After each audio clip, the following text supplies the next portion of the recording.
সম্মানিত শিক্ষক, আমন্ত্রণ জানাচ্ছি গুগল ফর্মের সেটিংস পরিবর্তন ও শিক্ষার্থীদের কাছে প্রশ্নপত্র প্রেরণ বিষয়ক টিউটোরিয়ালে।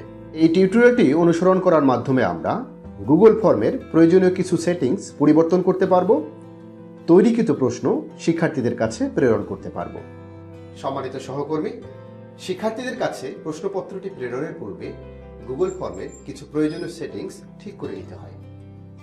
চলুন দেখে নেওয়া যাক এই সকল সেটিংস কিভাবে ঠিক করে নিই। এজন্য সেটিংস বাটনে ক্লিক করি। জেনারেল ট্যাবের আওতায় কালেক্ট ইমেল অ্যাড্রেসের চেকবক্সে ক্লিক করি। এর ফলে শিক্ষার্থীদের মেইল আইডি কালেক্ট করা যাবে।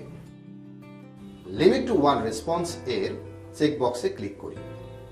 এর ফলে শিক্ষার্থীরা এই ফর্ম শুধুমাত্র একবারই সাবমিট করতে পারবে। এবার রেসপন্ডেন্ট ক্যান সেকশনে এডিট আফটার সাবমিট বক্সটি আনচেক রাখি। See summary charts and text responses এর চেক বক্সটিতে ক্লিক করি। এতে শিক্ষার্থীরা ফর্ম সাবমিট করার পর সামারি ও টেক্সট রেসপন্স দেখতে পারবে। এবার প্রেজেন্টেশন ট্যাবের আওতায় শাফল কোশ্চেন অর্ডার এ ক্লিক করি। এতে ভিন্ন ভিন্ন শিক্ষার্থীর কাছে প্রশ্নপত্রটি শাফল হয়ে ভিন্ন ভিন্ন সেট আকারে চলে যাবে। কনফার্মেশন মেসেজ বক্সে লিখে দিতে পারি, পরীক্ষায় অংশগ্রহণের জন্য ধন্যবাদ। পরীক্ষা শেষে তারা কনফার্মেশন মেসেজ হিসেবে এটি দেখতে পারবে। কুইজেস ট্যাবের আওতায় রেসপন্ডেন্ট ক্যান সি এর অধীন মিসড কোশ্চেন্স, কারেক্ট আনসার্স ও পয়েন্ট ভ্যালু এর চেক বক্সে ক্লিক করে দিলে এতে শিক্ষার্থীরা কোনো প্রশ্ন মিস করলো কিনা তার অ্যালার্ট পাবে ও পরীক্ষা শেষে তার প্রাপ্ত নম্বর দেখতে পারবে। এই সেভ বাটনে ক্লিক করি। সম্মানিত শিক্ষক, আসুন প্রক্রিয়াটি আবার দেখি এবং ফ্লোচার্টটি অনুসরণ করি।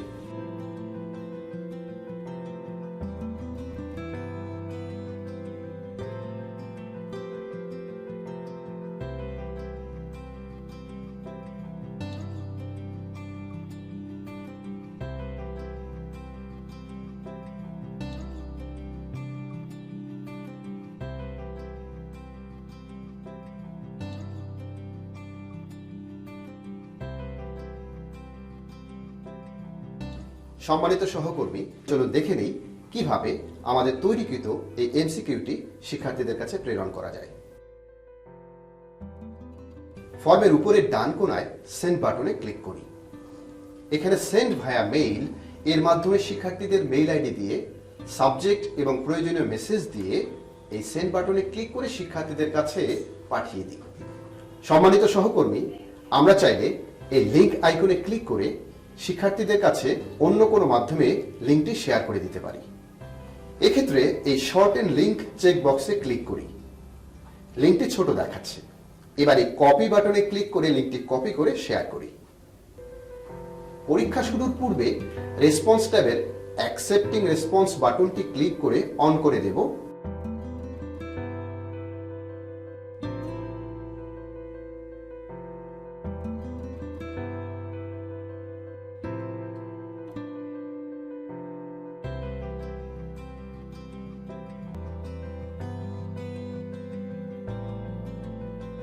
পরীক্ষা শেষে রেসপন্স ট্যাবের অ্যাকসেপ্টিং রেসপন্স বাটনটি ক্লিক করে অফ করে দেব।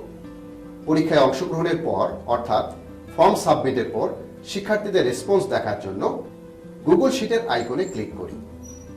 পপ আপ উইন্ডো থেকে create a new spreadsheet radio button select করে ক্রিয়েট বাটনে ক্লিক করি। আমরা স্প্রেডশিটে শিক্ষার্থীদের প্রদান করা সব তথ্য ও স্কোর সুবিন্যস্ত দেখতে পাচ্ছি। সম্মানিত শিক্ষক, আসুন প্রক্রিয়াটি আবার দেখি এবং ফ্লোচার্টটি অনুসরণ করি।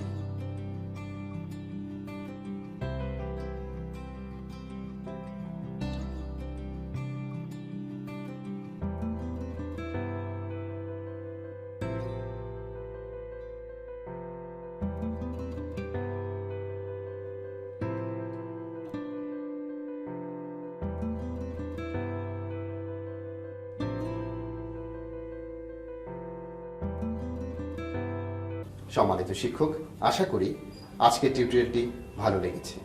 এতক্ষণ সাথে থাকার জন্য ধন্যবাদ।